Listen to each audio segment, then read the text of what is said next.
Assalamualaikum warahmatullahi wabarakatuh. Perkenalkan, saya Tara Pratiwi dengan NIM K76211118 kelas D Prodi Pendidikan Ekonomi FKIP Universitas 11 Maret.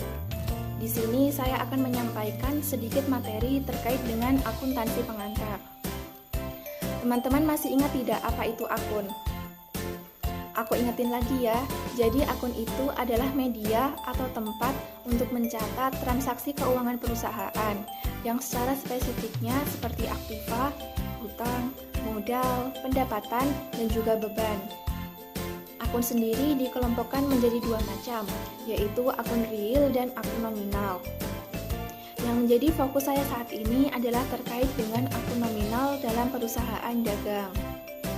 Akun nominal atau bisa juga disebut dengan akun laba rugi merupakan semua akun yang terdapat di dalam laporan laba rugi. Jadi, laporan laba rugi menyajikan selisih lebih antara pendapatan dan beban yang terjadi. Jika pendapatan lebih besar daripada beban, maka selisihnya disebut dengan laba bersih atau net income. Sedangkan jika beban melebihi pendapatan, maka selisihnya disebut rugi bersih atau net loss. Akun nominal ini juga bersifat sementara. Mengapa demikian? Karena akun nominal ini hanya melaporkan jumlah untuk satu periode akuntansi saja, sehingga tidak disertakan dari tahun ke tahun. Untuk melaporkan jumlahnya setiap periode, saldo akun nominal harus nol pada awal periode. Bagaimana saldo akun ini bisa diubah menjadi nol? Caranya dengan memindahkan saldo akun pendapatan dan beban ke sebuah akun bernama ikhtisar laba rugi. Ayat jurnal yang digunakan untuk memindahkannya disebut ayat jurnal penutup. Untuk akun nominal yang terdapat dalam perusahaan dagang sendiri juga ada dua macam, yaitu akun penjualan dan pendapatan, serta juga akun pembelian dan beban-beban. Kita bahas lebih lanjut yuk. Yang pertama ada akun penjualan dan pendapatan. Penjualan sendiri akunnya terdiri dari beberapa macam. Yang pertama penjualan barang dagang. Penjualan ini adalah total jumlah yang dibebankan kepada pelanggan atas barang yang terjual, baik itu penjualan tunai maupun penjualan kredit. Baik retur dan pengurangan harga maupun potongan penjualan dikurangkan dari penjualan ini untuk menghasilkan penjualan bersih. Kemudian yang kedua adalah retur dan pengurangan harga. Retur penjualan adalah penerimaan kembali barang dagang yang telah dijual karena alasan rusak ataupun cacat.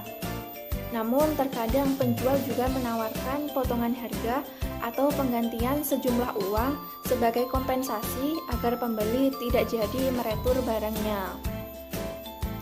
Retur dan pengurangan harga ini dicatat saat barang diretur atau saat potongan harga diberikan oleh penjual. Selanjutnya ada potongan penjualan. Potongan penjualan ini diberikan oleh penjual kepada pelanggannya untuk pembayaran lebih awal atas penjualan secara kredit.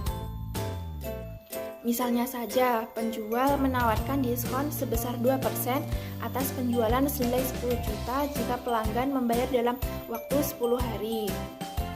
Potongan penjualan dicatat saat pelanggan membayar tagihan. Perusahaan juga bisa memperoleh pendapatan lain, namun pendapatan ini tidak bisa ada ataupun tidak, karena bukan merupakan usaha pokok dari perusahaan. Usaha pokok dari perusahaan dagang sendiri adalah penjualan yang tadi. Nah, pendapatan lainnya ini misalnya berasal dari pendapatan bunga, kemudian juga pendapatan sewa. Kemudian yang kedua adalah pembelian dan beban. Yang pertama ada pembelian barang dagang. Kemudian ada retur pembelian dan pengurangan harga, yaitu ketika pembeli meretur barang yang telah dibeli ke penjual karena alasan rusak, cacat, atau salah kirim. Namun, pembeli juga dapat menerima potongan harga atau bisa juga disebut dengan potongan pembelian. Selanjutnya, ada juga harga pokok penjualan.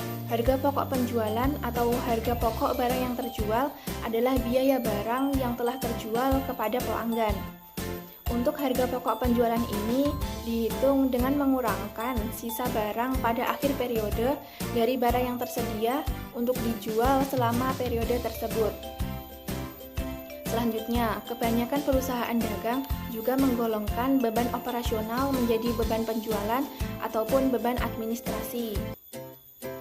Beban yang terjadi secara langsung dalam menjual barang dagang disebut dengan beban penjualan. Yang termasuk dalam beban penjualan ini antara lain beban gaji staf penjual, beban iklan, beban penyusutan peralatan toko, beban transportasi pengiriman barang atau ongkos kirim penjualan, dan beban penjualan yang lainnya. Sedangkan beban yang muncul dalam administrasi atau kegiatan operasi umum perusahaan dinamakan dengan beban administrasi atau bisa juga dengan beban umum. Misalnya saja beban gaji karyawan, beban penyusutan peralatan kantor, beban asuransi, beban bahan habis pakai yang digunakan, dan beban administrasi yang lainnya. Selain itu, ada juga beban yang tidak berhubungan langsung dengan kegiatan operasional perusahaan, atau bisa juga disebut dengan beban lainnya. Nah, untuk beban lainnya ini misalnya saja beban bunga. Sekian yang dapat saya sampaikan, semoga bermanfaat. Terima kasih, semangat selalu, dan wassalamualaikum warahmatullahi wabarakatuh.